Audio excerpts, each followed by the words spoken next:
أعوذ بالله من الشيطان الرجيم. بسم الله الرحمن الرحيم.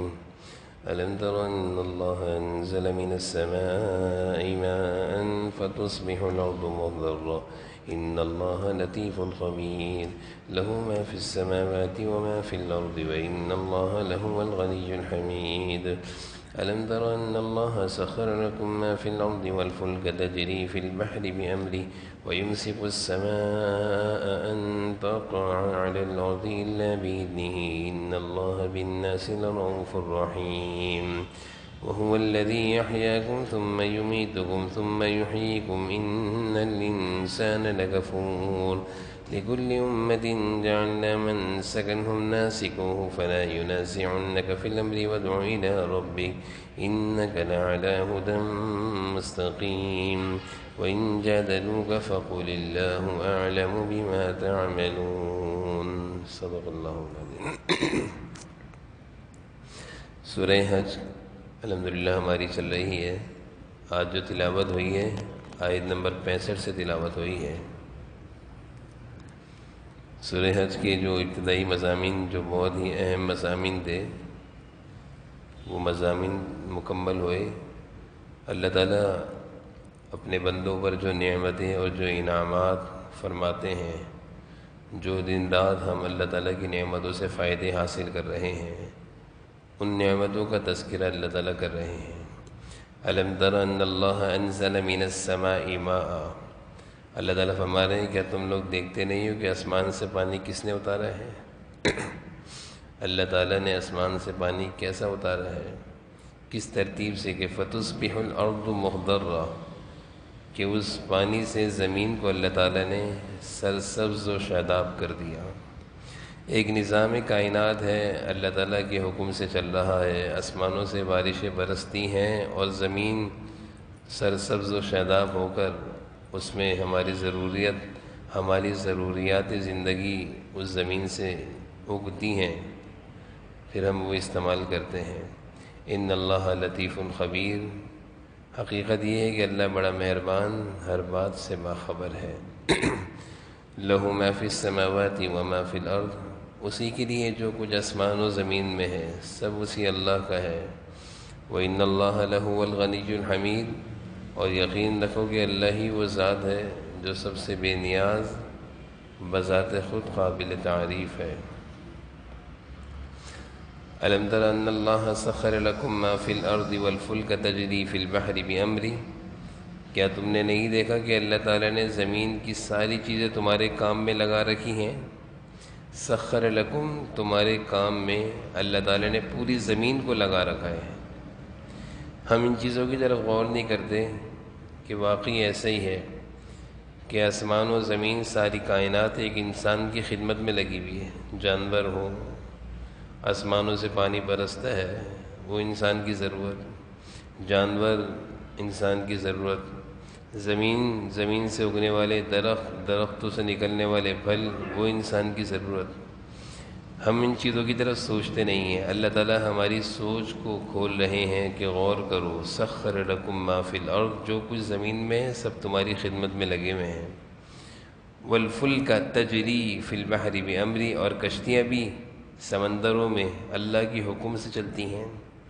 یعنی سمندر بھی انسان کی خدمت میں ہے. سمندر، دریا، لہریں، موجیں مارتی بھی جو کسی کو برداشت نہیں کرتی، لیکن ایک کشتی اس لہر پر چلتی ہے، سمندر پر چلتی ہے، لہروں کو چیرتے ہوئے چلتی ہے. یہ اللہ کے حکم سے ہے. وَيُمْسِكُ السَّمَاءَ أَن تَقَعَ عَلَى الْأَرْضِ إِلَّا بِإِذْنِهِ. اور اس نے آسمان کو اس طرح تھام رکھا ہے، روک رکھا ہے کہ وہ اس کی اجازت کے بغیر زمین پر نہیں گرتا. اللہ تعالیٰ انسان کو سمجھا رہے ہیں کہ یہ آسمان یہ جو ایک چھت ہے، دنیا میں کوئی چھوٹی سی بھی چھت بغیر ستون کے، بغیر پلر کے کھڑی نہیں ہوتی. اتنی بڑی چھت اللہ تعالیٰ نے بغیر ستون، بغیر سہارے کی کھڑی کی ہوئی. اللہ فرما رہے ہیں یمسک السماء، آسمان کو ہم نے روکا ہوا ہے. کس بات سے؟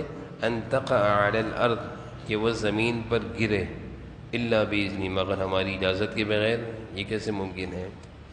تو انسان کو اللہ تعالیٰ سمجھا رہے ہیں کہ بے فکری کی زندگی مت گزارو، کچھ سمجھداری کی زندگی گزارو، اللہ کے حکم کی عبادت کی زندگی گزارو، اس اللہ کے انعامات دیکھو کہ زمین ہو، آسمان ہو، جانور ہوں، سمندر ہوں، سبھی تمہاری خدمت میں لگے ہوئے ہیں، اور اللہ تعالیٰ تم سے ایک ہی چیز چاہتے ہیں کہ بس اللہ کی عبادت میں لگ جاؤ۔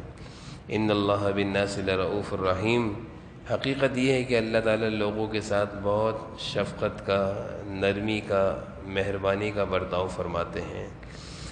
ان اللہ بالناس، انسانوں کے ساتھ، انسان کا برتاؤ اللہ کے ساتھ اچھا نہیں ہے، اللہ کو بھول بھی جاتا ہے، اللہ کو چھوڑ بھی دیتا ہے، اللہ کو ناراض بھی کرتا ہے، اللہ کی نافرمانی بھی کرتا ہے، اللہ کے علاوہ دوسرے لوگوں کے دروں پہ جا کے جھکتا ہے، اللہ کو چھوڑ کر دوسروں سے مانگتا ہے۔ اللہ کے ساتھ تو انسان کا معاملہ اچھا نہیں ہے، لیکن رضا فرما رہے ہیں ان اللہ بالناس، لیکن اللہ کا معاملہ انسانوں کے ساتھ لرؤوف الرحیم، مہربانی والا ہے۔ وہ کریم ذات ہیں، وہ ہمارے ساتھ مہربانیاں کرتے رہتے ہیں، لیکن دیکھا جائے تو ہم بڑے نالائق ہیں، اللہ کے ساتھ بڑی نافرمانیاں کرتے ہیں۔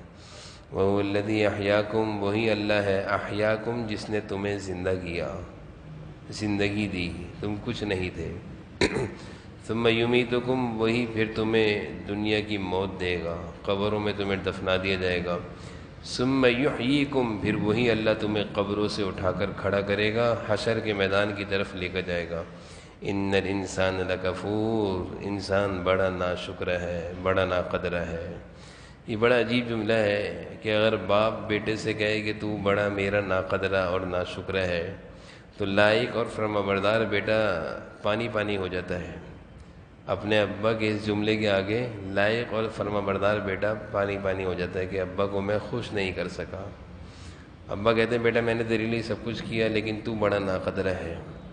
اللہ تعالیٰ بھی ہم سے یہی فرما رہے ہیں ان الانسان لکفور، لکفور کہتے ہیں ناقدرہ، ناشکرہ۔ لِكُلِّ أُمَّةٍ جَعَلْنَا مَنْسَكًا هُمْ نَاسِكُوهُ فَلَا يُنَازِعُنَّكَ فِي الْأَمْرِ وَادْعُ إِلَىٰ رَبِّكَ۔ اللہ تعالیٰ فرماتے ہیں کہ ہم نے ہر امت کے لوگوں کے لیے عبادت کا ایک طریقہ مقرر کیا ہے جس کے مطابق وہ عبادت کرتے ہیں۔ ہر امت، ہر شریعت میں عبادت تو اللہ کی ہوتی تھی، طریقہ الگ الگ تھا۔ حضور اکرم صلی اللہ علیہ وسلم نے بھی جب اپنی امت کو عبادت کے طریقے سکھائے تو مشرکین نے اعتراض کرنا اور ستانا اور سوالات کرنا شروع کر دیا کہ آپ کس طرح عبادت کر رہے ہیں، پہلے تو اس طرح عبادت نہیں ہوتی تھی۔ اللہ تعالیٰ فرما رہے ہیں بھائی ہر امت کا طریقہ، ہر شریعت کا، ہر نبی کا طریقہ الگ الگ رہا ہے۔ فَلَا يُنَازِعُنَّكَ فِي الْأَمْرِ وَادْعُ إِلَىٰ رَبِّكَ، تم اس معاملے میں جھگڑا مت کرو، بس اپنے پروردگار کی طرف دعوت دیتے رہو، اصل کام میں لگو۔ یہ کیا چھوٹی چھوٹی چیزوں کو جھگڑے اور اختلاف کا ذریعہ بنا کر اصل سے ہٹ جاتے ہو؟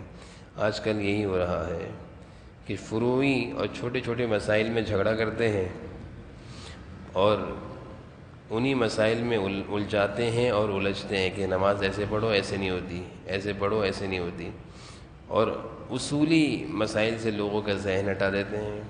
اللہ فرما رہے ہیں ان جھگڑوں سے ہٹو، وادعو الی ربک، کام میں لگو، اللہ کی دعوت، اللہ کی طرف لوگوں کو بلانے میں لگو، عبادت میں لگو، صحیح کام میں لگو۔ کیا چھوٹے چھوٹے جھگڑوں کو بنیاد بنایا ہوا ہے؟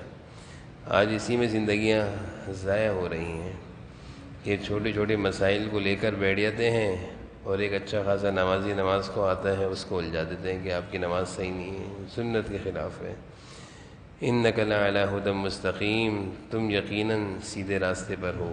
کس وقت؟ جب تم جھگڑوں سے اپنے کو بچاؤ گے اور اللہ کی طرف لوگوں کو بلاؤ گے۔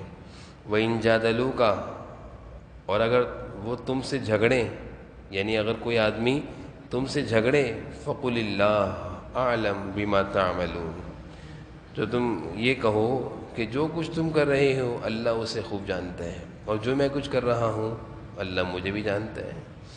اس لیے تم مجھے مت سکھاؤ کہ میں غلط ہوں یا صحیح ہوں، اللہ کی عبادت اور اللہ کی طرف لوگوں کو بلانے میں لگو، ان اختلافات سے اپنے کو بچاؤ۔ اللہ یحکم بینکم یوم القیامۃ فیما کنتم فیہ تختلفون، اللہ قیامت کے دن تمہارے درمیان، ہمارے درمیان فیصلہ کر دے گا جن باتوں میں تم اختلاف کر رہے ہو کہ پتہ نہیں تم صحیح ہو یا ہم صحیح ہیں، قیامت کے دن اللہ فیصلہ کریں گے۔ الم تعلم ان اللہ یعلم ما فی السماء والارض، کیا تم نہیں دوبارہ اللہ تعالیٰ اپنی نعمتوں کی طرف انسان کو متوجہ کر رہے ہیں، اپنے انعامات کی طرف، احسانات کی طرف؟ کیا تم نہیں جانتے کہ آسمان اور زمین کی تمام چیزیں اللہ کے علم میں ہے؟ یہ ساری باتیں ایک کتاب میں محفوظ ہیں، ان ذالک فی کتاب، لوح محفوظ میں یہ سب باتیں محفوظ ہیں۔ ان ذالک علی اللہ یسیر، بے شک یہ سارا کام اللہ کے لیے بہت آسان ہے۔ ساری دنیا کا نظام کس طرح چل رہا ہے، کیسے چلا رہے ہیں، ایک ایک بات اللہ کے پاس محفوظ ہے، ایک ایک بات اللہ کے علم میں ہے۔ اللہ کے لیے یہ سب کچھ آسان ہے۔ ان ذالک علی اللہ یسیر۔ ہم ایک فیکٹری کا نظام، ایک دکان کا نظام چلا کر شام میں کہتے ہیں سر میں درد ہو گیا۔ وہ کائنات کا مالک و خالق و رب العالمین ساری دنیا کے نظام کو چلا بھی رہے ہیں اور نظام سے خوب واقف بھی ہیں، اور نظام کو چلانا ان کے لیے کوئی مشکل بھی نہیں ہے۔ وہ فرما رہے ہیں ان ذالک علی اللہ یسیر، یہ سب کچھ اللہ کے لیے بہت آسان ہے۔ وَيَعْبُدُونَ مِن دُونِ اللَّهِ مَا لَمْ يُنَزِّلْ بِهِ سُلْطَانًا وَمَا لَيْسَ لَهُم بِهِ عِلْمٌ، اور یہ لوگ اللہ کو چھوڑ کر ان چیزوں کی عبادت کرتے ہیں جن کے معبود ہونے کی ان کے پاس کوئی دلیل نہیں ہے۔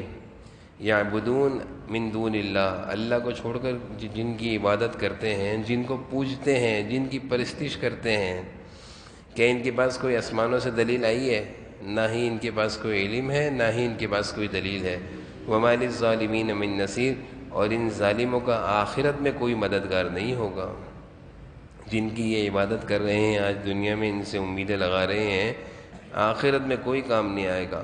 وَإِذَا تُتْلَىٰ عَلَيْهِمْ آيَاتُنَا بَيِّنَاتٍ تَعْرِفُ فِي وُجُوهِ الَّذِينَ كَفَرُوا الْمُنكَرَ، اور جب ان کو ہماری آیتیں اپنی پوری وضاحتوں کے ساتھ پڑھ کر سنائی جاتی ہیں تو ان کے چہروں پر ناگواری کے اثرات دکھتے ہیں۔ قرآن کریم جب کسی کافر کے سامنے، کسی مشرک منافق یہودی کے سامنے اور کسی گنہگار بے دین کے سامنے، دین کے دشمن کے سامنے جب پڑھا جاتا ہے تو اس کے چہرے پر ناگواری کے اثرات دکھتے ہیں۔ اللہ فرما رہے ہیں تعریف، وجوہ چہرے پر، منکر کہتے ہیں ناگواری کے اثرات، سننے کو دل نہیں چاہتا تو ٹیڑھے میڑھے منہ بناتا ہے۔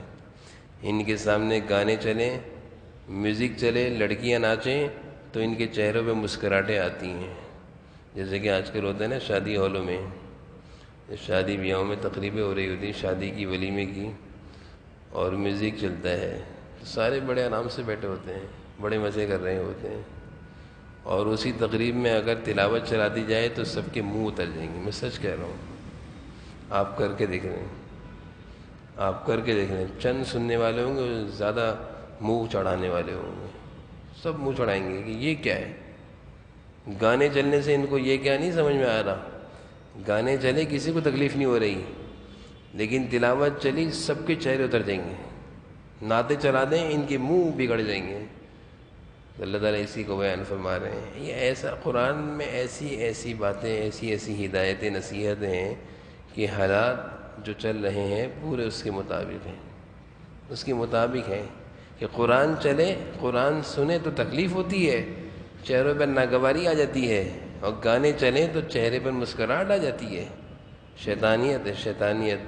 یکادون یسطون بالذین یتلون علیہم آیاتنا، ایسا لگتا ہے کہ یہ ان لوگوں پر حملہ کر دیں گے جو انہیں ہماری آیتیں پڑھ کر سنا رہے ہیں۔ اتنی ناگواری، اللہ تعالیٰ کتنی پیاری بات فرما رہے ہیں، ان کو قرآن کے سننے سے ایسی ناگواری ہو رہی ہے، یکادون یسطون، حملہ کر دیں گے کہ بند کرو اس کو، یعنی ان کو اس قدر تکلیف ہو رہی ہے کہ یہ اس تکلیف کو برداشت نہیں کر رہے، بند کرو اس کو، کیوں چلایا ہوا اس کو، یہ حال ہے۔ اللہ تعالیٰ بیان فرما رہے ہیں۔ ہم دیکھیں ہمارے معاشرے میں اس طرح ہو رہا ہے، یکادون یسطون بالذین یتلون علیہم آیاتنا، یہ ایسا ہے ان لوگوں پر حملہ کر دیں جو ان کو پڑھ کر سنا رہے ہیں۔ قل افانبئکم بشر من ذالکم، کہہ دو کہ لوگو کیا میں تمہیں ایسی چیز بتلا دوں جو اس سے زیادہ ناگوار ہے۔ اللہ، آج تمہیں قرآن کی آیتیں ناگوار معلوم ہوتی ہیں، اللہ فرما رہے ہیں ان سے کہو اس سے زیادہ ناگوار بات بتاؤں، النار، وہ آگ ہے، آگ، نار جہنم کی آگ ہے، وعدها اللہ الذین کفروا، اللہ نے اس آگ کا وعدہ کیا کافروں سے، وبئس المصیر، اور وہ بہت برا ٹھکانہ ہے۔ اللہ فرما رہے ہیں قرآن سے ناگواری ہوتی تمہیں، ارے جہنم کی آگ سے ناگواری ہونی چاہیے۔ قرآن سننا تمہیں برداشت نہیں ہوتا، اور جو تمہیں جہنم میں لے جانے والا عمل ہے وہ تمہیں اچھا لگتا ہے، تو ناگواری تو تمہیں آگ سے ہونی چاہیے۔ وحشت اور گھبراہٹ، یعنی حالت ایسی ہے کہ قرآن پڑھا جائے تو طبیعتوں پر بوجھ ہوتا ہے۔ توبہ، قرآن پڑھا جائے تو طبیعتوں پر نعوذ باللہ، میں نے گزشتہ درس میں عرض کیا تھا نا کہ دل کی حالت ایسی ہو گئی ہے، ایسا سڑ گیا ہے دل کہ اس کو اچھائیاں بہاتی نہیں ہیں، اچھی چیز نہیں بہاتی دل کو، دل سڑ چکا ہے۔ اور بری چیز، گندگیاں، غلاظتیں، فحاشیاں ان کے دل کو اچھی لگتی ہیں، دل سڑ گیا ہے۔ اللہ تعالیٰ نے یہ دل نہیں ہے ان کے سینوں میں، دل نہیں ہے سینوں میں، بغض دل، گناہوں کا ایک گندگی کا سیاہ دل ان کے سینوں میں ہے۔ یا ایھا الناس ضرب مثل فاستمعوا لہ، لوگوں ایک مثال بیان کی جا رہی ہے، اسے کان لگا کر سنو۔ اللہ تعالیٰ فرمانے ضرب مثل، ایک مثال بیان کر رہا ہوں، فاستمعوا لہ، غور سے سنو۔ اللہ تعالیٰ فرمانے ان الذین تدعون من دون اللہ، تم لوگ اللہ کو چھوڑ کر جن کو دعا کے لیے پکارتے ہو نا، لن یخلقوا ذبابا ولو اجتمعوا لہ، وہ ایک مکھی بھی پیدا نہیں کر سکتے چاہے اس کام کے لیے وہ سارے جمع ہو جائیں۔ اللہ فرما رہے تم اللہ کو چھوڑ کر جن دروں پہ جا کر دستک دیتے ہو نا، اپنی مرادیں لے کر، اپنی حاجتیں لے کر کہ یہاں سے ہماری مراد اور حاجت پوری ہو جائے گی، اللہ فرما رہے ہیں لن یخلقوا ذباب، ایک مکھی کی بھی طاقت نہیں رکھتے وہ لوگ، سب جمع ہو جائیں۔ اللہ کے در کو چھوڑنا یہ تو انسان کے لیے بڑی حماقت ہے۔ اصل در تو اللہ کا ہے، چھوٹی سی چیز ہو یا بڑی سے بڑی چیز ہو، اس در سے ملے گی، اللہ سے ملے گی۔ لیکن اللہ تعالیٰ کتنے اچھے انداز میں سمجھا رہے ہیں کہ مکھی کے برابر بھی یہ چیز تمہاری پوری نہیں کر سکتے، سب کے سب جمع ہو جائیں، سب مل کر۔ وَإِن يَسْلُبْهُمُ الذُّبَابُ شَيْئًا لَّا يَسْتَنقِذُوهُ مِنْهُ، اگر مکھی ان سے کوئی چیز چھین کر لے جائے تو یہ اس سے چھڑا بھی نہیں سکتے، یعنی مکھی ان کے پاس سے کوئی چیز لے اڑے تو یہ واپس بھی نہیں لے سکتے، اتنی طاقت نہیں ہے۔ اللہ تعالیٰ یہ جو مشرک جن بتوں کی عبادت کرتے ہیں ان کی حالت بیان کر رہے ہیں کہ بت، پتھر اور مٹی کا بنا ہوا بت، مورتیاں، کیا حقیقت ہے ان کی، کچھ بھی نہیں کر سکتے۔ اللہ فرما رہے ہیں ان کے پاس یہ لوگ نذرانے لا کر رکھتے ہیں کھانے پینے کی چیز، مکھی وہ اٹھا کر لے جاتی ہے، وہ اپنا کھانا بھی نہیں لے سکتے، مکھی سے بھی نہیں لے سکتے، یعنی بے جان، کوئی طاقت نہیں، لیکن اس کے آگے اتنا جھکتے ہیں کہ جی سب کچھ ہمارا یہی کر رہے ہیں۔ ضعف الطالب والمطلوب، مانگنے والا بھی بیکار، جس سے مانگ رہا ہے وہ بھی بیکار، دونوں بیکار۔ اللہ فرماتا ہے ضعف الطالب والمطلوب، طالب مانگنے والا، بت کے آگے جھکنے والا، مطلوب اور جس سے مانگ رہے، دونوں کمزور ہیں، کسی کام کے نہیں ہیں۔ ما قدر اللہ حق قدری، ان لوگوں نے اللہ کو اللہ کی ٹھیک قدر نہیں پہچانی، یعنی ما قدر اللہ کی قدر نہیں کری جیسے کہ اس کی قدر کرنے کا حق تھا۔ جیسے ایک ابا کہتے ہیں بعض دفعہ کہ جیسے کہ تم قدر کرنی چاہیے تھی نا، تم نے میری قدر نہیں کری، بیٹا پریشان ہو جاتا ہے۔ اللہ تعالیٰ بھی یہ فرما رہے ہیں اے بندے، جس طرح تو نے اپنے رب کو پہچاننا تھا نا، نہیں پہچانا تو نے۔ ما قدر اللہ حق قدری، جو اللہ کی قدردانی کرنے کا جو حق تھا، اس کی عبادت کا جو حق تھا، اس کو راضی کرنے کا اور منانے کا جو حق تھا، اس کے آگے رونے دھونے کا جو حق تھا، وہ تم نے نہیں ادا کیا۔ ان اللہ لقوی عزیز، حقیقت یہ ہے کہ اللہ قوت کا مالک بھی ہے، اقتدار کا مالک بھی ہے۔ اللہ یصطفی من الملائکۃ رسلا ومن الناس، اللہ فرشتوں سے بھی اپنا پیغام پہنچانے والے منتخب کرتا ہے، فرشتوں میں سے بھی اپنا پیغام پہنچانے والے منتخب کرتا ہے، اور انسانوں میں سے بھی۔ ان اللہ سمیع بصیر، اللہ تعالیٰ ہر بات سننے والا ہے، ہر چیز دیکھنے والا ہے۔ یعنی فرشتے بھی اللہ کے حکم سے مخصوص ہیں کہ کون پیغام لے کر جائیں گے، جیسے جبرائیل علیہ السلام مخصوص تھے، اور انسانوں میں بھی اللہ تعالیٰ مخصوص کرتے ہیں کہ کس کو اپنا پیغام پہنچانا ہے، یعنی نبی بنانا ہے۔ تو اس آیت سے معلوم چلا کہ نبوت یہ ہر ایک کے ہاتھ میں نہیں ہے، گھر کا کام نہیں ہے یہ، یعنی کوئی گھر کا وہ مسئلہ نہیں ہے کہ جس کو چاہے نبی بنا دو، اللہ جس کو چاہتے ہیں اس کو یہ ذمہ داری دیتے ہیں۔ یعلم ما بین ایدیہم وما خلفہم، وہ ان کے آگے اور پیچھے کی ساری باتوں کو جانتا ہے۔ وَإِلَى اللَّهِ تُرْجَعُ الْأُمُورُ، اور سارے معاملات اللہ ہی کی طرف لوٹنے والے ہیں۔ یا ایھا الذین آمنوا، اے ایمان والو کیا کرنا ہے؟ ارکعوا، رکوع اچھی طرح کیا کرو، واسجدوا، سجدہ اچھی طرح کیا کرو، وَاعْبُدُوا رَبَّكُمْ، اپنے رب کی عبادت خوب کیا کرو، خوب اس کی بندگی کیا کرو، وَافْعَلُوا الْخَيْرَ، اور اچھے اچھے کام کیا کرو، لَعَلَّكُمْ تُفْلِحُونَ، تاکہ تم فلاح پا جاؤ۔ اس ایک آیت میں اللہ تعالیٰ نے ایمان والوں سے ایک بہت بڑا مطالبہ کیا ہے اور بہت بڑے پیارے انداز میں کیا ہے۔ اے ایمان والو، رکوع، سجدے، اللہ کی بندگی، اچھے کام کیا کرو، کامیاب ہو جاؤ گے۔ یعنی پوری زندگی گزارنے کا اور کامیابی کا آسان راستہ اللہ سکھا رہے ہیں، آسان راستہ۔ اس راستے پر اگر ہم آ گئے تو تفلحون، کامیاب ہو جائیں گے۔ اللہ تعالیٰ فرما رہے ہیں وجاہدوا فی اللہ حق جہادی، اللہ کے راستے میں جہاد کرو جیسے کہ جہاد کا حق ہے۔ اللہ کے راستے میں جہاد، کافروں کے مقابلے میں ڈٹ کر لڑو جیسے کہ حق ہے، عبادت میں ڈٹ کر عبادت کرو جیسے کہ عبادت کا حق ہے، خیر کے کاموں میں ڈٹ کر خوب خیر کے کام اچھے طریقے سے کرو جیسا کہ حق ہے۔ هو اجتباکم وما جعل علیکم فی الدین من حرج، اس نے تمہیں اپنے دین کے لیے منتخب کر لیا ہے اور تم پر دین کے معاملے میں اللہ نے کوئی تنگی نہیں رکھی۔ هو اجتباکم کہتے ہیں کسی کو اپنے لیے مخصوص کر لینا، 10 لوگ ہوں، انٹرویو ہو، ایک کو ہم اپنے لیے مخصوص کر لیں کہ یہ کام کے قابل ہے۔ هو اجتباکم کا مطلب یہی ہے کہ اللہ فرما رہے ہیں ہم نے تمہیں منتخب کر لیا، جب تم نے کلمہ پڑھ لیا، ایمان مل گیا، اب تم ہمارے منتخب ہو گئے، سلیکٹڈ ہو گئے ہو۔ وما جعل علیکم فی الدین من حرج، اور ہم نے دین میں کوئی مشکل نہیں رکھی ہے بھائی، دین میں تنگی نہیں ہے، دشواری، دین تو بہت آسان ہے، ہم سمجھتے ہیں مشکل۔ ملت ابیکم ابراہیم، تم اپنے باپ ابراہیم کے دین کو مضبوطی سے پکڑو۔ هو سماکم المسلمین، اس نے پہلے بھی تمہارا نام مسلمان رکھا تھا۔ من قبل وفی ھذا لیکون الرسول شہیدا علیکم وتکونوا شہداء علی الناس، اور اس قرآن میں بھی تمہارا نام مسلمان ہی ہے تاکہ یہ رسول تمہارے لیے گواہ بنے اور تم دوسرے لوگوں کے لیے گواہ بنو۔ حضرت ابراہیم علیہ السلام کی شریعت اور جناب نبی کریم صلی اللہ علیہ وسلم کی شریعت تقریباً ایک ہی ہے۔ ان کی شریعت میں بھی نام ماننے والوں کا مسلمان تھا، اسلامی شریعت میں بھی حضور صلی اللہ علیہ وسلم کی امت کا نام مسلمان ہے۔ فَأَقِیمُوا الصَّلَاةَ، اللہ فرما رہے ہیں پھر آخر میں اللہ تعالیٰ کامیابی کا پیغام دے رہے ہیں، کامیابی کا پیغام بڑا زبردست پیغام ہے۔ فَأَقِیمُوا الصَّلَاةَ، نماز کو مضبوطی سے پکڑ لو۔ آتوا الزکاۃ، زکوٰۃ اگر تم پر فرض ہو جائے تو پھر زکوٰۃ دیا کرو۔ وَاعْتَصِمُوا بِاللَّهِ، اللہ کی رسی کو مضبوطی سے تھامے رہو، بس یہ 3 کام کر لو۔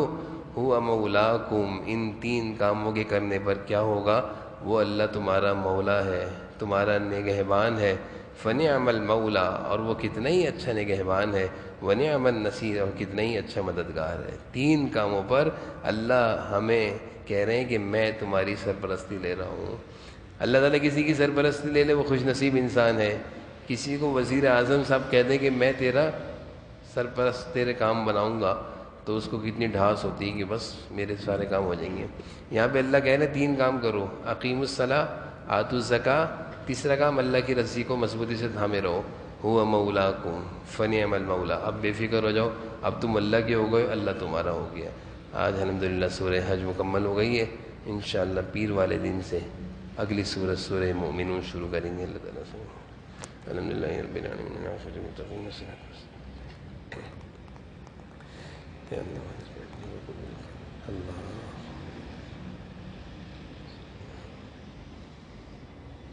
اللہ علیہ خیر خلقہ۔